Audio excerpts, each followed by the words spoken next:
Hello everyone, bringing you a video today talking about Canadian 1951 pattern web equipment. I think this has been a somewhat anticipated video. I've posted up photographs of this previously and they've elicited quite a bit of interest, so hopefully this will be of interest to people. I'll talk briefly about the uniform on the mannequin first, as I normally do, and then we'll get into talking about the web equipment itself. And this of course is the first part in what I hope will be a series looking at the web equipment in various levels of detail. But the mannequin to start with, we have at the top here a Canadian winter cap, winter field cap with the badge of the Canadian Guards. Quite an interesting regiment, now defunct unfortunately, or not a particularly long-lived regiment unfortunately. But the cap badge of the Canadian Guards, obviously a wool shirt and tie, and then we have a battle dress blouse here, and this is a post-war Canadian manufacture, 1949 pattern, Canadian 1949 pattern, and it is badged to 1st Battalion Canadian Guards. The blouse really dates this to the late 1950s, 1958 onwards, and the reason for that is a small detail, which is the proficiency badge on the sleeve here, the trade badge of a machine gunner, and this pattern of trade badge, proficiency badge, I believe was introduced in 1958, so that somewhat dates the mannequin to that period. But 1951 pattern very much in use at this time period, probably the late 50s into the mid 60s, or the late 60s was the sort of heyday for this web equipment, and then 1964 pattern would progressively take over, which is something we'll talk about in the future. But the reason I find this web equipment very interesting is that it's one of the first instances of a Dominion country moving away from British equipment post Second World War and developing its own equipment. Of course, the Canadian military had previously had its own equipment designs, the Oliver equipment for example, and its own web equipment designs previous to this as well. But this is an interesting development of 1937 pattern and sort of the first step. Canada was one of the first countries in comparison to say Australia or New Zealand, who continued using 1937 pattern for quite some time. Canada was one of the first countries to take a step away from 1937 pattern, which of course had basically become standard across Dominion Empire troops during the Second World War. And the equipment set is very interesting. It does draw heavily on 1937 pattern, as we'll see as we look at it. From that point of view, it is interesting because it's an incremental development from 1937 pattern, but also bringing in some US features as well. Looking at the front of the equipment here, we have the two very large ammunition pouches.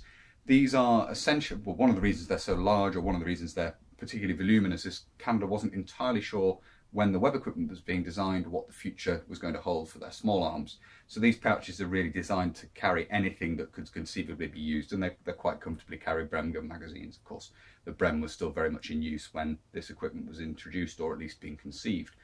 They are similar to 1937 pattern in overall manufacture. Obviously they share the quick release with the later manufactured 1937 pattern pouches, and they're supported in the same manner with a buckle up here, which the brace goes through, and then you also have the L strap from the pack or the haversack hooking through the top of that. And the buckle design follows late Canadian 1937 pattern manufacture, a bit different from the British practice, but it had previously been seen on Canadian 1937 pattern.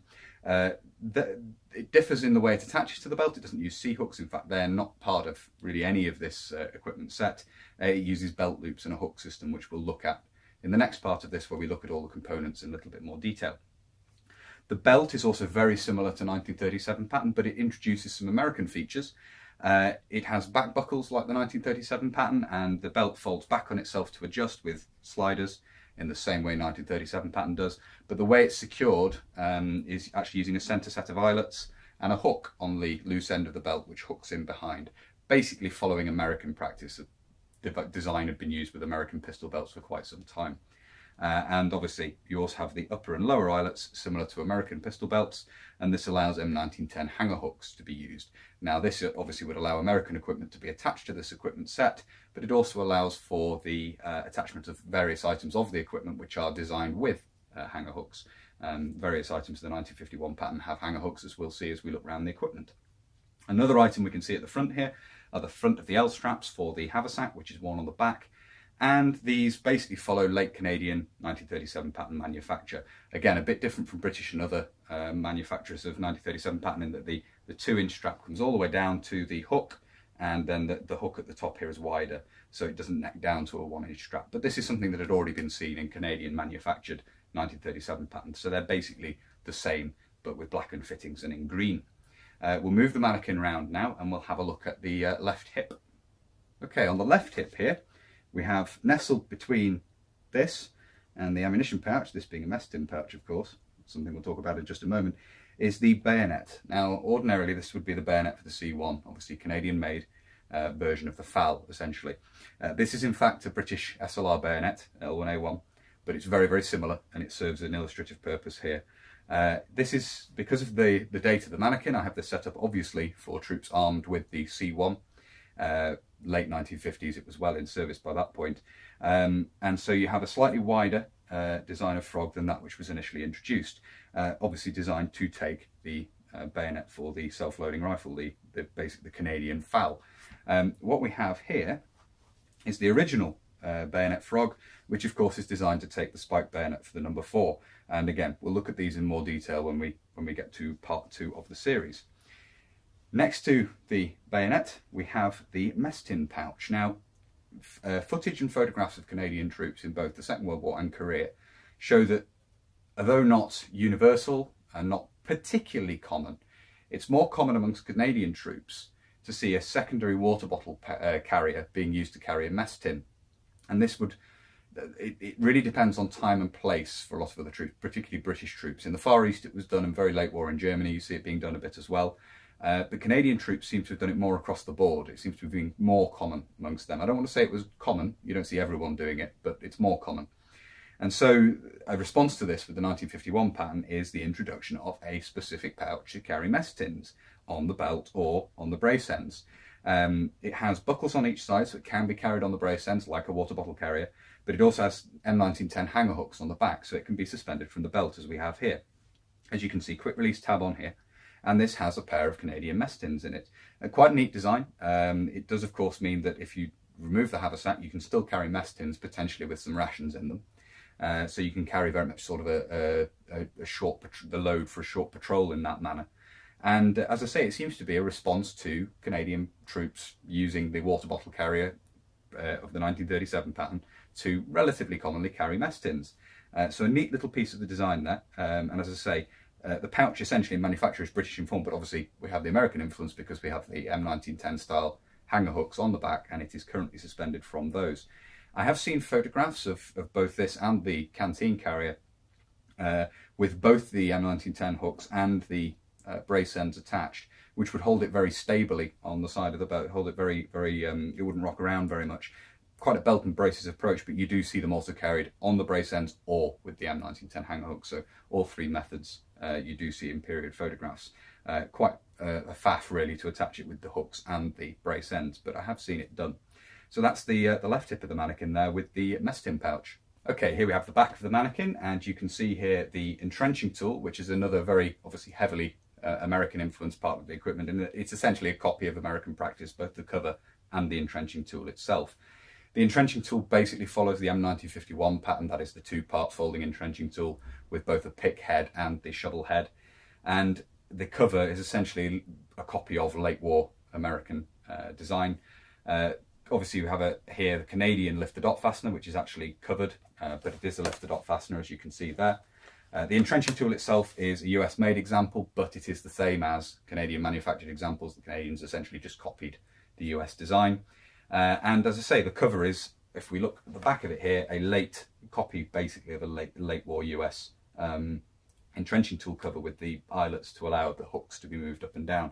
So obviously with the hooks low down, this can be worn comfortably on the belt fairly high up, and then with them at the highest point, it can be carried on the back of the haversack, and it hangs neatly down. An additional strap on the haversack would probably have been good to hold the handle in place, stop this flapping around too much, but that's just an element of the design that I think's missing. The haversack itself is essentially 1937 pattern in form, including the internal dividers, but we have an additional piece of webbing on the top here on the flap with eyelets to take the entrenching tool, allow it to be carried on the back. And they've standardized on the width of straps, so you only have 2-inch and 1-inch straps and corresponding brass tips to go on the end.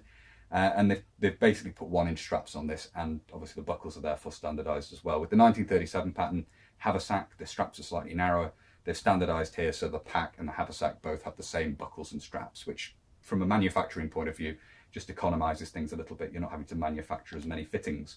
So that's the haversack, and as I say, when we look at this in more detail, we'll see it can be worn on the brace ends and so forth, just like the 1937 pattern example, and it has the internal dividers to take the mess tins and so forth. So that's the back of the mannequin there. Another thing to talk about very briefly, which you can see hanging down here, are the braces, and they attach obviously to the corresponding buckles on the back of the belt in the same manner as 1937 pattern. The braces are essentially 1937 pattern in form, but their manufacture is somewhat different, and we'll look at that when we get to look at the various components in more detail in the second part of this series. As we have the mannequin turned around here, another item we'll talk about is the pack, which obviously could alternatively be worn on the back in place of the haversack. The haversack could be worn on the hip, as with 1937 pattern, to wear this in full marching order. If that was done, I believe the Meston pouch would have to be moved around the back, obviously, to make room, or it might have been dispensed with in the mess tins carried in the haversack. If anyone has access to fitting instructions for this equipment, or a manual which deals with that, I'd be very interested to know where I could pick up a copy or see a photograph or a photocopy of the details, basically to know a little bit more about how this was intended to be worn in different orders of dress. What I've done on the mannequin here is basically a full load as far as I can see it from photographs I've seen. Generally speaking, the entrenching tool was dispensed with from what I've seen, or otherwise carried on the belt. But this is how certainly an element of the design is carrying the entrenching tool on the back, which is why I've decided to set it up this way. Very rarely have I seen the pack worn on the back, which is why I've decided to have the mannequin set up this way. But we'll show you the pack now.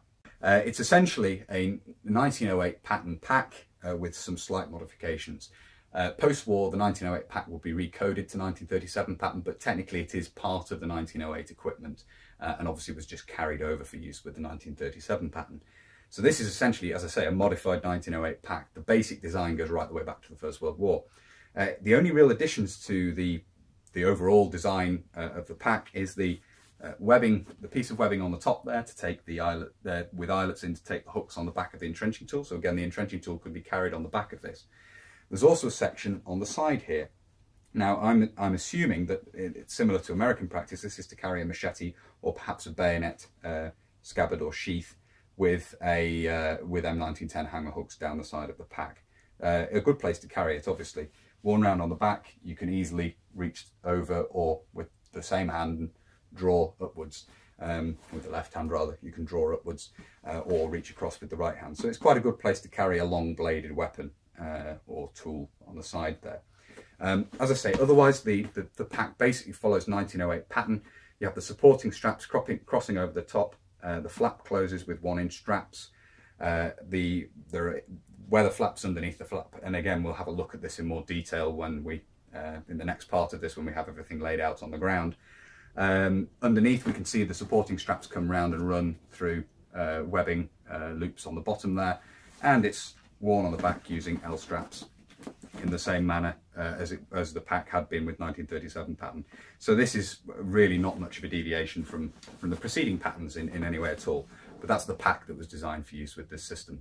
The major change really being the colour and the blackened fittings. On the right hip here we have the canteen in its carrier, and you can see immediately the carrier is essentially US Second World War design, but adapted slightly. Obviously we have the covered Canadian lift-the-dock fasteners, but they are lift-the-dock fasteners, as you can see, you can perhaps see there. And we have additional feature, which is the buckles on the side, which means that this can additionally, as well as using the M1910 hang hooks, which it has on the back, it can be attached to the brace ends of the braces coming down in the same way as the British water bottle carrier can. Otherwise, the design is very, very similar. The cover, it's felt lined and obviously has the rows of stitching down the front. The canteen itself, again, is a Canadian-made example of a US M1910 canteen and cup.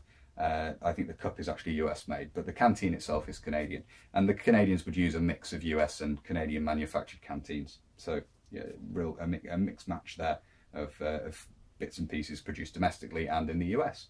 So that's the right hand side of the mannequin. So there we are, that's the Canadian 1951 pattern web equipment. As I say, an interesting development of 1937 pattern, or from 1937 pattern, and as you can see, introducing a lot of American features. And from that point, it's a very interesting sort of mash-up between the two countries' schools of design when it comes to military equipment. So I do hope you found that interesting. Part 2 will be coming up at some point in the future, looking at all these components in more detail, and there'll probably also be a part 3 looking at pistol equipment. To keep an eye out for those, if you haven't already, please do consider subscribing to the channel. And if you have already subscribed or were newly subscribing, make sure you hit the little bell down below, the little notification button, which will notify you when I upload future videos, including the future videos looking at this. There's also a Facebook and an Instagram page, which I always plug at the end of my videos. Links to both of those down in the description if you'd be interested to see there. I did post quite a lot of teaser photos for this prior to uploading the video, so it's a good place to keep up with what's upcoming on the channel. Facebook's also a good place to get in touch with me, and Instagram is as well, if you wish to drop me a private message on there to chat about stuff. I'm always interested to hear people's ideas for videos and things like that, if you'd like to get in touch with me there. Or there's always the comment sections under the videos as well, of course. But that's everything I wanted to cover in this part of this little series, so until next time, bye for now.